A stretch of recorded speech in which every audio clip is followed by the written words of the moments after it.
그쪽에 갔을 때 우리가 흔히 보는 커피숍이 하나도 없었고 다방이 어떻게 이렇게 요 가운데 이렇게 이런 마을이 이런 구가 있을까 하는 정도로 어르신들이 많고요. 그 다음에 부둣가랑 가까워서 힘든 분들이 많이 살고 계신 곳이었고, 그쪽에 저랑 함께 하던 여자 두 목사가 이제 하나님 주신 마음에 있어서 교회를 세웠어요. 그리고 목사님은, 함께 하신 목사님은 2014년에 사임을 하셨고, 제가 뜻하지 않게 쭉 이제 맡아서 하나님의 일을 하게 됐습니다. 그 교회를 세울 때 그 동네는 아이들보다 어르신들이 많아요. 그래서 야, 이걸 어떻게 할까 지역을 돌아보고 있었을 때 월요일부터 금요일까지는 노인복지회관의 센터에서 식사를 제공하는데 토요일날은 제공하는 데가 없는 거예요. 그래서 둘이서 이제 울기터 앞에서 하나님께 기도하고, 그 다음에 저희 시어머니한테 어떻게 했으면 좋겠습니까? 물론 장국밥을 했어요. 소고기 장국밥에서 한 20명만 좀 섬기자 어르신들을 했는데, 지금은 이제 거의 1년에 10,000명 정도가 드실 정도로 매 주마다 쌀을, 여자분 형제님도 아실 거예요. 한 30kg 쌀을 하고요. 토요일만. 그 다음에 이제 김치는 50kg를 자르고 있습니다. 그래서 이제까지 한 번도 쉬지 않고, 코로나 때도 저희가 장국밥을 섬기다가 대면을 할 수 없어가지고 어떻게 할까, 하나님 앞에 하나님 어떻게 할까요? 근데 그때 쌀이 한 100kg가 있었어요. 5부대가. 근데 주시는 마음은 이걸 하라 하는 마음을 주셔서 도시락으로 섬겼는데, 어떻게 섬겼냐면 모닝빵 3개에다가 잼 넣고요. 그 다음에 라면 하나 넣고, 그 다음에 밥은 한 2인분 정도 밥을 넣고, 그 다음에 김치는 잘게 잘라가지고, 크게 자르면 어르신들 이빨을 잘게 잘라서 그거랑 두유랑 해가지고 하루에 3끼, 그러니까 어르신들이 드실 수 있도록 그거를 이제 섬기게 됐습니다. 그래서 코로나가 지난 후에는 그냥 장국밥을 다시 할까 했는데 어르신들이 이게 좋다는 거예요. 한 끼 와서 점심 먹고 장국밥 먹고 가는 것보다 따뜻한 밥을 품에 안고 가셔서 내가 이거 주면 나 일요일까지 먹어. 여자분들은 밥을 나눠서 먹을 수 있고 남자분들은 그래도 넉넉하게 드실 수 있는 것 같아요. 그래서 그걸 먹겠다고 하시는 거예요. 그래서 그럼 이거를 계속 하겠다 하고, 코로나 때 그렇게 섬기고 있었을 때 경찰도 왔었어요. 4단계가 됐을 때는 저희가 아파트에 있는 상가에 샀기 때문에 주변에 이제 민폐를 끼치면 안 되기 때문에 여러 가지 일찍들을 하고 했었는데도 불구하고 지나가는 이제 시민들이 전화를 걸어서 이제 하고 경찰도 출동하고 그냥 구청에다 신고도 하고, 그럼에도 불구하고 하나님께서 하시는 일은 거침돌이 없어요. 다 그냥 순탄하게 그 모든 일을 해가고 나가게 됐습니다.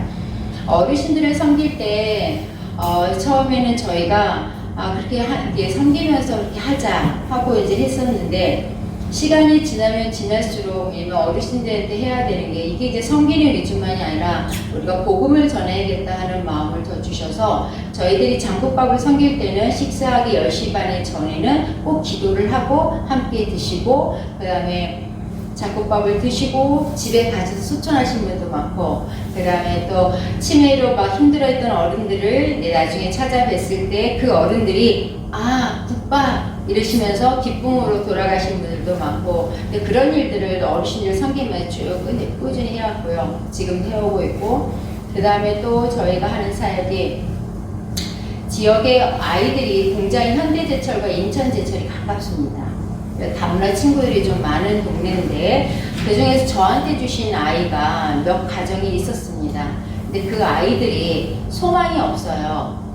저는 딱 하나 뭐였냐면, 엄마 아빠가 없는 시간에 이 아이를 엄마가 돼줘야겠다는 생각밖에 없었어요. 그냥 바깥에 노는 아이들, 학원도 가지 못하는 아이들한테 내가 이 아이들한테 엄마가 돼줘서 밥을 줘야겠다는 생각밖에 없었어요. 그 생각을 했었고, 그 다음에 밥을 먹이면서 이 아이한테 해줬던 게 뭐냐면, 소망을 잃어서, 소망이 뭐냐면 나는 경찰이 되고 싶은데 저는 공부를 못해요. 그래서 왜 공부를 할 수 있는데 왜 못하냐 해서 그렇게 시작해서 다니엘 배움터를 저희가 시작을 했습니다. 다니엘 배움터는 다른 교회들은 어떨지 모르겠어요. 그런 배움터를 시작을 해서 접촉점을 만들어서, 봉사의 접촉점을 만들어서 이제 교회를 복음을 전하는 그렇게 하시는 교회도 있는데, 저는 교회를 오는 친구, 교회로 오는 친구들에게 저희가 도와줄 수 있는 모든 방법을 해야겠다는 생각밖에 했어요. 지역 아동센터가 아니라 우리가 예수를 믿고 오는 아이들한테 뭔가를 도와줘야겠다. 잠시만요. 그래서 그 아이들을 이제 한 명, 두 명 아이들의 공부를 가르치기 시작했습니다. 초등학교 이제 국어, 수학, 과학 이제 이런 것들을 가르치고, 그래서 엄마 아빠들이 공장에 가시고 일하시기 때문에 끝나고 오는 시간에는 아무도 없으니까 무조건 제가 교회로 땡겼어요. 교회로 와서 놀자. 그래서 제가 또 기독교 교육을 공부하지 않았습니까? NI 교육도 제가 배운 게 있어서 아이들과 신문을 넣고 사회성을 넓혀주고 어떻게 얘기하나 1분 스피치도 하고, 왜냐면 애들이 자존감이 없으니까 말을 할 수가 없는 거예요. 그래서 계속 그런 걸 옆에서 해주고 안아주고, 그 다음에 학교에서 무슨 일이 생기면 벌써 교회문을 열고더니 눈물이 글썽글썽하는 애들한테 그저 엄마가 달려가듯이 무슨 일이 있는가 같이 울고 같이 화를 내주고 같이, 그러다 보면 아이들이 이제 정서적으로 풀려요. 그러고 나면 아이들이 공부하고 밥 먹고 집에 돌아갈 때는 환경에 대한 불만이 없어지는 거예요. 엄마 아빠에 대한 어떤 불평과 불만이 없이 아이들이 갔습니다. 근데 이 아이들이 지금 대학생들이 됐어요. 대학에 대한 소망도 없습니다. 아무것도 없던 아이들, 다문화 아이들이 지금 한 명은 경희대 이제 석사까지 올라갔어요. 근데 그 친구도 하나님의 은혜로 그러는 거예요. 나는 목사님 대학 가기 싫어요. 저는 그런 거 대학 안 가겠습니다 하는 친구 공고 출신이에요. 제가 인문계를 가기를 원했는데 자기 대학에 없다고, 희망이 없다고 그랬는데 공고를 가서 거기서 공부를 그랬어요. 취업을 하려면 공부를 조금 해라 했는데 이 아이가 공부를 하고, 저희들이 할 수 있는 건 없잖아요. 기도밖에 없지 않습니까? 하나님, 내가 재능고등학교 갔는데 하나님 재능대학이라도 전문대학이라도 우리 아이가 갔으면 너무 감사하겠습니다. 기도만 하고 있었는데 이 친구가 재능고등학교 공부를 가서 거기서 아이가 하나님이 만져주시고, 근데 만져주신다면 그러는 거야. 목사님, 저 인하공정 가면 안 되겠습니까? 왜 안 되니? 하고서 했는데 이 아이가 고3 되니까 하는 말이, 목사님, 저 상기대를 가고 싶습니다. 산업기술대학 돈 벌면서, 다문화 친구니까 돈 벌면서 이제 가는 쪽을 봤는데 하나님 은혜 가운데 쭉, 근데 예배 자리는 한 번도 빠지지 않은 친구들이에요.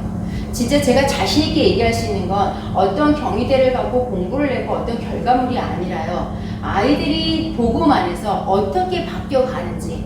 정말 지금 고등학교 2학년짜리 아이는 처음에 초등학교 3학년 때 저를 봤을 때 다문화 친구 여자아이입니다. 고등학교 2학년 친구는 더하기 빼기도 힘들어요.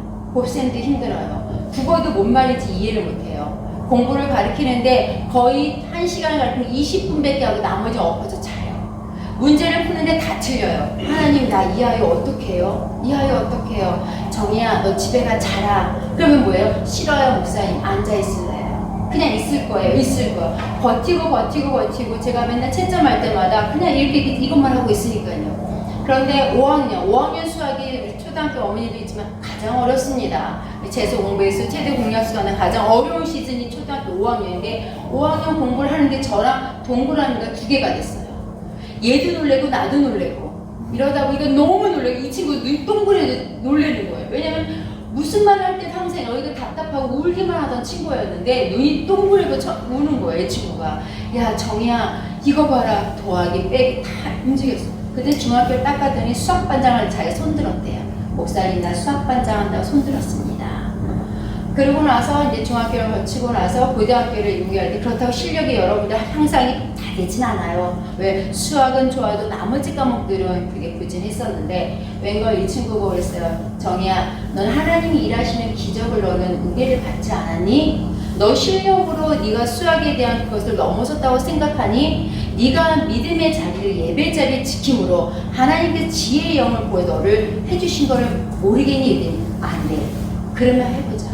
그 아이의 꿈은 저기 저기 할머니의 진도예요. 초등학교 선생님, 이런 학교 선생님을 하고 싶은 거예요. 너 같은 애가 선생님 해야 된다. 너처럼 힘들고 어려운 상황 가운데 있는 애들이 소망을 잃어가는 것이 아니라 예수님 믿고 그 안에서 우리가 모든 인격의 주님을 닮아갔을 때 우리는 얼마나 이렇게 자존감이 높아지고 소망 가운데 있는지 네가 선생님이 돼야 된다 하고 이제 고등학교를 인문계를 갔습니다. 가가지고 지금 뭐예요? 엉덩이 싸움하고 있어요. 엉덩이 싸움하고 끊임없이 있는데 제가 그 잠깐 사이에 무슨 일을 했냐, 아이가 학원을 가서 어찌할 바를 몰랄 때 학원을 쫓아갔어요. 그 보호자처럼. 엄마 아빠가 다 계시는데 엄마는 가무나 아버지는 이런 환경 미화이셔 새벽에 오시는 분에게 못하는 거예요. 제가 할 수 있는 건 뭐예요? 학원 찾아가 상담하는 거예요. 학원비가 얼마인지, 이 아이가 어떤지, 우리 아이는 이렇습니다, 저렇습니다. 우리 아이는 뭔가를 재촉하시면 눈물밖에 안 납니다. 우리 아이는 선생님이 뭐라고 하더라도 얘는 아마 불평불만 하지 않을 것입니다. 하지만 이 아이는 가슴이 아픕니다. 이러면서 이제 원장님하고 얘기를 하는 거예요. 근데 그럴 때마다 뭐예요? 왜냐면 사가지고 바깥씩 사가지고 왜 내 딸인 것처럼 그렇게 섬겼습니다. 그냥 그렇게부터 한 게 없어요. 저는 그냥 아이들과 함께 울고 웃고 성장하는 과정 속에서 그렇게 도와주며 나아갔고, 그러다 보니 아이들이 다시 리턴해서 뭐가 되냐, 토요일날 우리 사역에 우리 아이들이 봉사를 하게 했습니다. 왜냐면 그 장국밥 먹을 때 보통 한 20명 30명의 봉사자들이 있어야 돼요.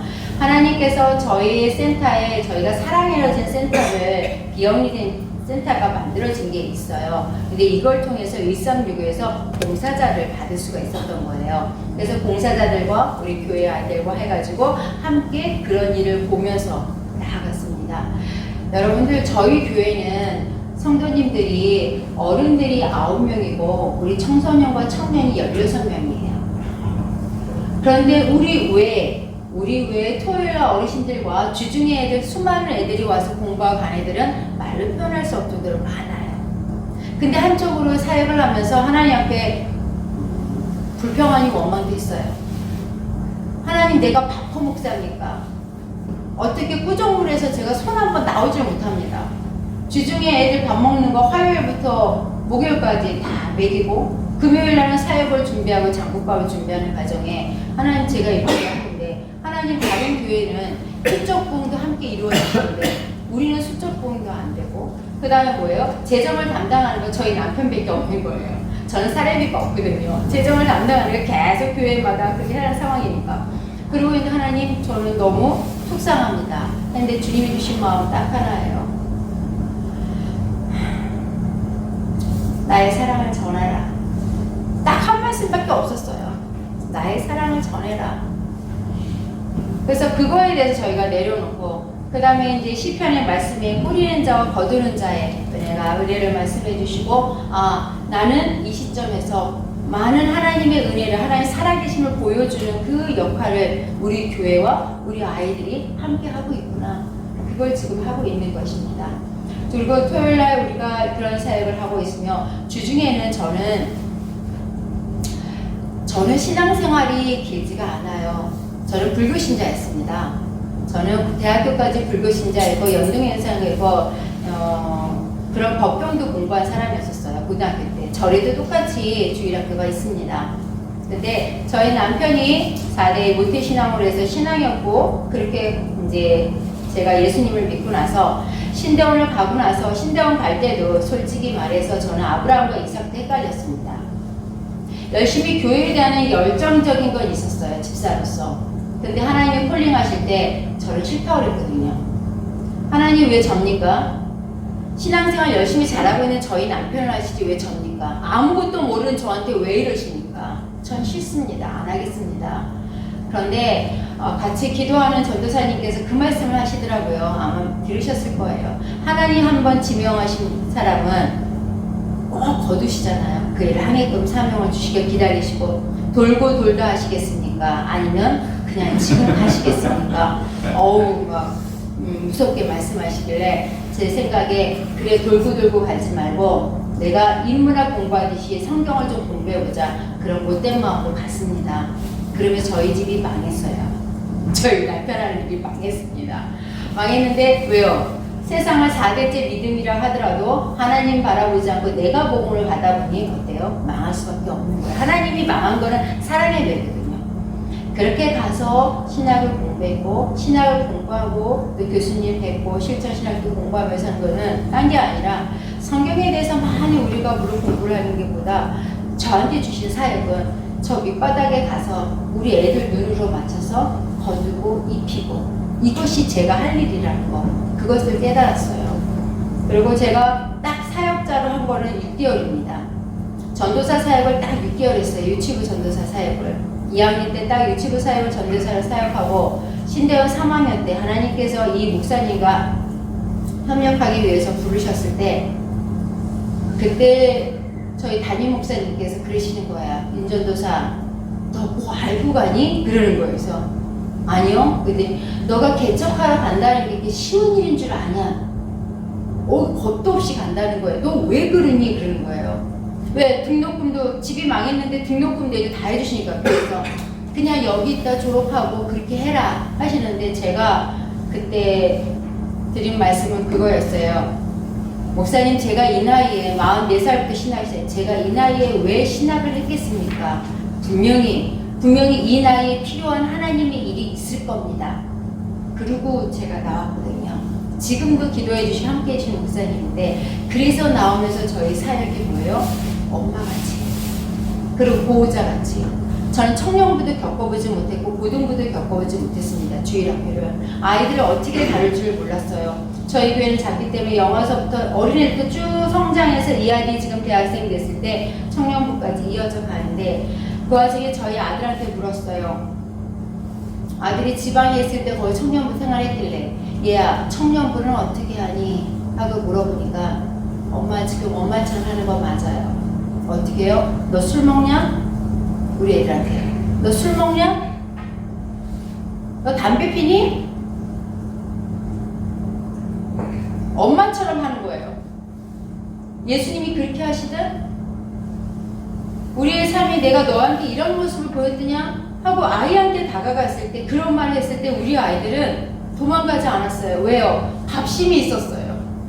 밥심이 아이들이 가장 힘들 때 같이 울어주고 부모가 만지지 못한 거를 친구에게 모든 얘기를 함께 했을 때 그 신뢰가 강해지니까 우리의 삶 속에서 그 아이들이 그런 타치를 했을 때 아이들이 받아들이고 이해를 하는 거예요. 작은 예로 하나가 무엇이었냐? 다문화 아이 중에 한 아이가 대학을 들어가고 나서 일본 여행을 가려고 한 거예요. 그때 한참 일본에 대한 이런 강한 부정이 있었던 상황이었었는데 엄마 아빠한테는 간다고 한 거예요. 부모가 찾아왔어요. 부모님이 예배를 안 드려요. 그런데 당신네 가정에서 문제하고 힘든 일이 있을 때 어떻습니까? 목사를 찾았어요. 교회는 그럴 때 힘이 있다고 생각해요. 가정에서 우리 아이들이 교회 다니는데 부모들은 교회 안 와요. 그렇지만 이 아이가 교회 다니면서 변화되는 모습을 바라보고 이 아이와 나 사이의 소통관계의 문제가 어려워지고 힘들어질 때 자기의 말이 안 들었을 때 어떻습니까? 목사님을 찾아오고 교회를 찾아오는 거죠. 교회 와서 아버지가 부탁하는 거예요. 목사님, 아이가 일본을 간다고 합니다. 말을 안 듣습니다. 어떻게 해야겠습니까? 전 너무 놀랐죠. 불렀어요. 부르면서 제가 이런저런 얘기하면서 나는 안 갔으면 좋겠다. 다음에 가면 안 되겠냐. 이런 상황 속에 시국에서 안 갔으면 좋겠다. 이 친구 하는 말이 저 예약했습니다. 어떻게 했을까요? 제가 예약 손해보고 내가 주겠다. 여러분들이 우리 아이, 내 자녀들이라면 분명히 그렇게 하셨을 거예요. 어떤 손해를 하고라도 불구하고 내 것을 다 줬을 거예요. 근데 우리 아이들 지금 15명 아이들은 저한테는 사식이에요. 제가 남매를 저희 아이들 키우는데 똑같거든요. 그러니까 그 아이가 딱 날 쳐다보더니 목사님 취소하겠습니다 하고 그 다음에는 무슨 일이 있었냐? 가평을 간대요. 근데 운전면허 처음 땄습니다. 아버지 말을 안 들어요. 차를 렌트하겠다고 또다시 아버지가 오셨어요. 그럴 때만 아버지가 오세요. 교회 와서 주무시고 그럴 때만 오세요. 근데 오셔서 하시는 말씀이 또 그거 말씀하시는 거예요. 그 친구한테 물었어요. 아버지 어머니의 걱정 가운데 있는데 우리 친구가 기차를 타고 가면 어떻겠냐. 그러니까 아이가 그렇게 하겠다고. 여러분, 우리 교회는요, 이렇게 교수님께서 이런 간증을 막 하라고 했을 때 제가 그랬어요. 제가 특별하게 하는 게 없는데요. 저한테 맡겨진 사역은 그냥 이 사역이기 때문에, 그리고 기독교 교육학 공부한 것은 제가 왜 공부를 했냐? 우리 아이들한테 신앙교육 한 것을 저도 모르게 우리 교회 아이들한테 주입식을 시키고 있더라고요. 나의 신앙생활이 롤이 잘 된 것처럼, 모델이 잘 된 것처럼 착각하더라고요, 제가. 이런 신앙교육을 하고, 이렇게 주일학교에 이렇게 말씀을 하고, 공부를 하고 이러면 이렇게 되겠구나 하는 결과적으로 내가 갖고 있어서, 아, 이건 아니구나. 그래서 기독교 교육에 공부를 하게 된 겁니다. 기독교 교육에서는 딱 하나예요. 다양성이에요. 다양성. 그래서 우리 아이들 한 사람 한 사람의 다양성을 가지고 같이 움직여 나아갔던 것입니다. 그리고 지금 봤을 때 뭐예요? 그렇다고 좋은 열매가 다 맺히냐? 아니요. 이런 열매도 있고 저런 열매도 있고, 하지만 그 열매들이 점점점 성장하고 있다는 거, 그건 제가 확신합니다. 그 중에서 한 다문화 가정은 어머니가 췌장 암으로 말기로 재작년에 돌아가셨어요. 몇 년을 투병하셨어요. 그때 그 베로니카 어머니한테 제가 한 말이 있었어요. 상균이 어머니 견뎌줘야 돼. 네, 여기다가 이제 그거 앞편을 맞으시면서 그러는 거야. 견뎌줘. 아이들이 어렸어요. 큰 놈이 고등학교 졸업하지 못한 상황이거든요. 상진이 엄마 견뎌줘. 천국 가는 거 알아. 우리 빨리 가는 게 좋아. 하지만 견뎌줘. 조금만 견뎌줘. 그 어머니가 아이가 졸업할 때까지 끝끝내 있다가 나중에 소천하셨는데, 소천하시자마자 전화 온 게 자기네 큰아버지한테 연락하는 게 아니라 저희 부부한테 연락이 왔어요. 목사님, 저희 엄마 돌아가셨습니다. 그 장례의 모든 절차를 교회가 했습니다.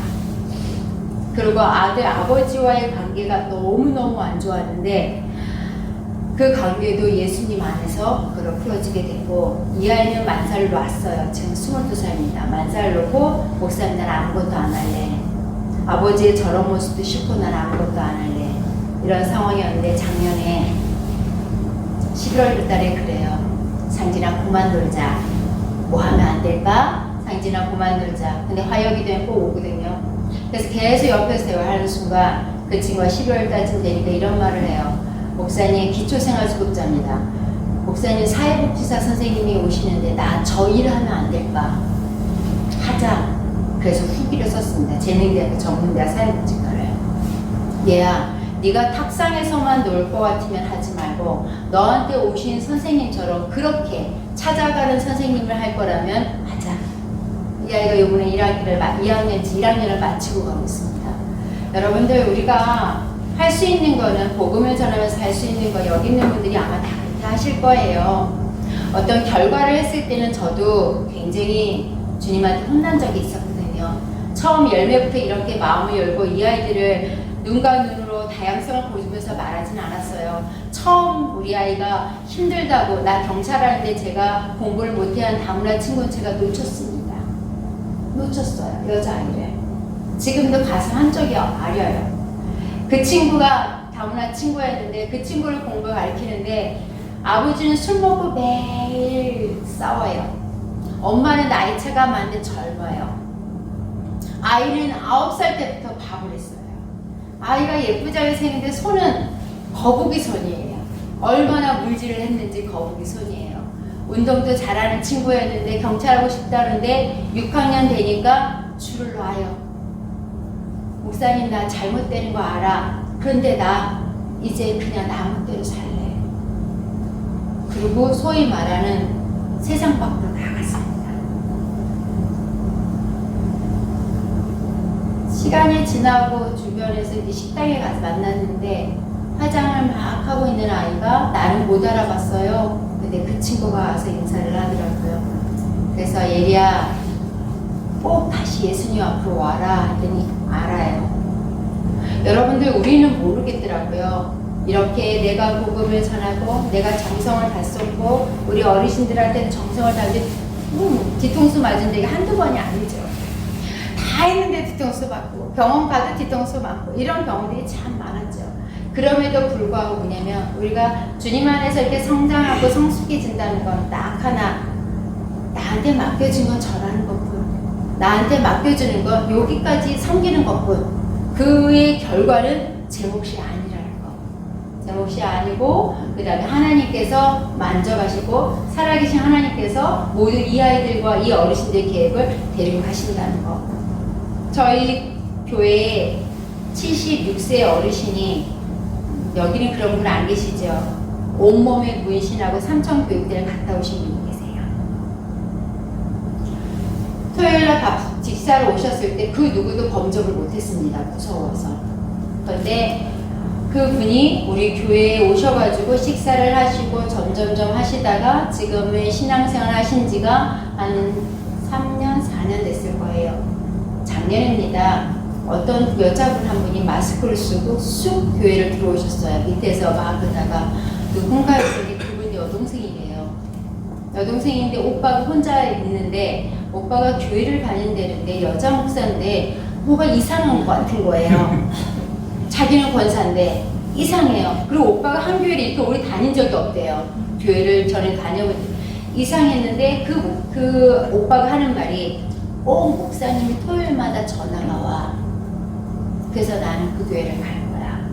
그리고 그 목사님은 참 나한테 잘해. 그리고 난 그래서 그 교회를 가. 명절 때 코로나 오기 전에 명절은 저희는 교회에서 했습니다. 그런 어르신들과 같이 추석하고 설을 보냈어요. 저 때문에 저희 시어머니랑은 다 그냥 교회 가서 했어요. 줄 싸가지고. 그때 함께 했던 그분이 지금은 정착을 내시고 지금 쭉 신앙생활 하시면서 한 번도 예배자리를 빠지지 않으시고 그러세요. 나 같은 게 어떻게 천국을 갈까요? 나는 너무 죄가 많은데. 뒤에 등짝에 있는 문신이 그 20대 때 2천만 원 주겠대요. 깡 계시니까. 2천만 원인데 어떤 문신이냐. 칼이 자기 등을 꽂아요. 그래서 성도님 어떻게 문신도 이런 문신을 했냐고. 그리고 여기까지 다 여름에도 긴팔만 입고 다니세요. 그런데 다른 교회에서는 그게 눈치를 보게 되셨나 봐요. 그런데 우리 애들은 그런가 보다 이제 이랬던 거예요. 그래서 할아버지한테 인사하고 그랬더니 마음이 편하신 거예요. 그분이 올해 한 6개월 전부터 무엇을 헌금을 드리냐. 그분도 굉장히 어렵고 힘든 분인데 동전을 모아서 헌금함을 딱 드세요. 저희 교회는 헌금함이 예배실 분 앞에 있어요. 왜? 헌금을 못 드린 분 있잖아요. 내가 하나님의 마음을 가지고 들어오라고 했는데 그분께서 그런 신앙생활을 하고 있습니다. 지금 제가 두서없이 이 얘기 저희들 했어요. 하나님 앞에서 하나님 이 긴 12년 동안에 하나님을 자랑하는 일이 참 많고 많아요. 왜요? 소천하신 분들이 많았어요. 교회 오시고 소천하신 분들. 또 그리고 치매가 돼서 마지막 유품을 저한테 주고 가신 할머니도 계세요. 그 할머니는 제가 노방에서 전도했을 때 커피 전도를 하고 있는데 신부전증이라 투석을 3일 동안 하셔야 되는 분이었는데 얼굴이 까만 분이 지나가다가 교회가 어디야? 하고 그러시는 거예요. 어르신 여기 골목 지나면 저기 교회가 4층에 있습니다. 알았어. 그리고 그 다음 주에 그 주에 교회로 오셨는데 아침에 예배 드리기 전에 제가 그 앞에서 먼저 기도를 하고 있는데 우리가 미닫이 문이거든요. 스르륵 열리는데 어르신이 들어와요. 제가 어떻게 했을까요? 저 이중가면이에요. 성도님들. 목사도 이래요. 딱 보는 순간 고개를 확 돌면서 왜 저분이야? 저 그랬어요. 일할 수 있는 중장년층들이 함께 오셨으면 좋은데 왜 또 어르신이야? 왜 저분이야? 하고 제가 고개를 탁 돌리는 순간 내 안에 성령님께서 뭘 하시냐면요. 나다 성별아. 제가 얼마나 예배드리지 울었는지 몰라요. 정말 예배제 관계성이 못 올라가더라고요. 너무 무서워서. 나다 성별아. 그 어르신이 그때 딱 한 번 오시고 그 다음부터는 치매가 심해서 우리가 모시고 왔어요. 모시고 오고 그 다음에 이 어르신들이 자녀가 없어요. 그런 상황 속에서 당신이 반지한 게 있었는데 그 반지를 나를 불러들이 빨리 와서 반지를 가져가라고 하신 다음에 쓰러지셨어요. 넘어지셨어요. 뇌를 해야 되는데 수술을 해야 되는데 사회복지사 선생님께서는 거부하신 거예요. 책임을 안 지겠다. 근데 담당의사 선생님이 저를 부르시더라고요. 어떻게 하겠습니까? 그래서 그분은 내원이지 않습니까? 의사 선생님 수술 안 하면 어떻게 됩니까? 피가 계속 보이면서 두통이 엄청 심한 고통 가운데 돌아가실 겁니다. 살아도. 수술은요. 제거할 수 있고 돌아가실 수도 있고. 그러면 저는 수술하겠습니다. 그리고 우리 어르신들 수술하기를 원했어요. 그게 제가 하나님의 자녀를 해줄 수 있는 마지막 선물이었고 그 이후에는 치매가 심해지셔서 그리고 가장 좋은 정말 하나님의 좋은 곳에 가셔서 하늘나라 가셨습니다. 정말 남아서 어떤 목사님은 어르신들 잘 섬기면 그 자녀들이 교회 와서 막 가신다는 그런 간증도 들었거든요. 근데 저희는 뭐예요? 다 떠나가는 그런 일만 하고 있는데 그 또한 그게 저한테 맡겨진 사명이었어요. 지금 우리 아이들도 1세대 가정을 이룹니다. 그리고 저는 교회를 그만할 생각을 하고 있거든요. 저는 앞으로 몇 년을 하고 나서 저한테 주신 마음은 다음 목사님한테 교회를 넘기고 저는 이제 다른 사역을 해야겠다는 생각을 하고 있습니다. 기도하고 그래서 교회 목회 사역을 넘어서서 우리가 할 수 있는 사역을 무엇이 있을까 하는 건데 저한테 주신 거는 힘들고 어려운 자리에 더 가야겠고 미혼모란 미혼모들한테 가야겠다는 것밖에 저는 없어요. 그리고 저한테 주신 것은 어린 영혼들이에요. 아이들을 보여주는 환경으로 누군가가 우리 아이들을 업신여긴다든지 누군가가 가진 거로 우리 아이들이 자존감을 떨어지게 자존심을 상한다든지 그런 거 보면 제가 주님이 주신 거룩함으로 화가 나요. 막 화가 나서 어떻게 할지 몰라요. 우리 아이들은 항상 뭐예요? 환경에 따라서 바뀌는 게 아니라 누군가가 진짜 어른들, 진짜 주님의 자녀들이 옆에만 있으면 월세를 살아도 찢어진 옷을 입어도 우리 아이들이 행복하다는 거. 그래서 우리 아이들이 바르게 서서 나아갈 수 있는 걸 도와줘야겠다 생각했고 그 다음에 미혼부는 미혼모들은 왜냐? 우리 아이 중에 미혼모가 있어요. 미혼모 고등학교 애 낳고 그리고 안 나와요. 그 엄마가 엉엉 우는데 그랬어요. 괜찮아.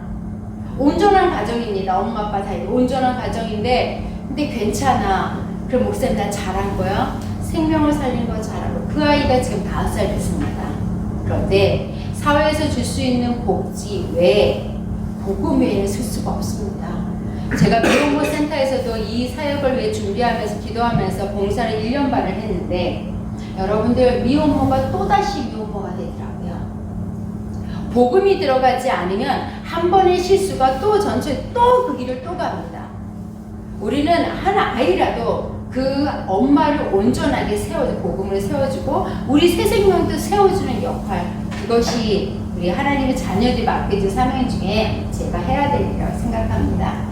네, 제가 진짜 두서없이 정말 죄송합니다. 왜냐면 하나님의 일 간증은 뭐 서론, 본론, 결론으로 나눠서 어떤 일을 착착착착 이루어서 계획한 데 이루어진 게 아니라 그저 밥하다 보니 그저 아이들을 품고 울다 보니 하나님이 이렇게 하셨어요. 이것밖에 답이 없어요, 여러분. 제가 할 수 있는 건 그 답밖에 없어요. 제가 어떤 계획을 한 게 아무것도 없습니다. 그저 내가 알고 있는 거를 내가 좀 배웠던 거 공부했던 거를 우리한테 응용하는 것밖에 없었어요. 해주고 같이 나가고 같이 씨름하는 거. 그러다 보니 아이들이 하나님의 성령님께서 성장시켜줬다는 거. 이것만을 제가 간증합니다. 오늘 추수감사절날 진짜 여러분들 영혼의 추수 여기 있는 분들이 다른 추수가 아니라 영혼의 추수를 마음에 담으시고 앞으로의 주도 연합교회가 하나님의 일 가운데 하나님이 딱 하나 원하는 그 생명이거든요. 그것이 맡겨진 생명이 어떤 생명인지 모르지만 그 생명의 추수를 하기를 바랍니다. 감사합니다.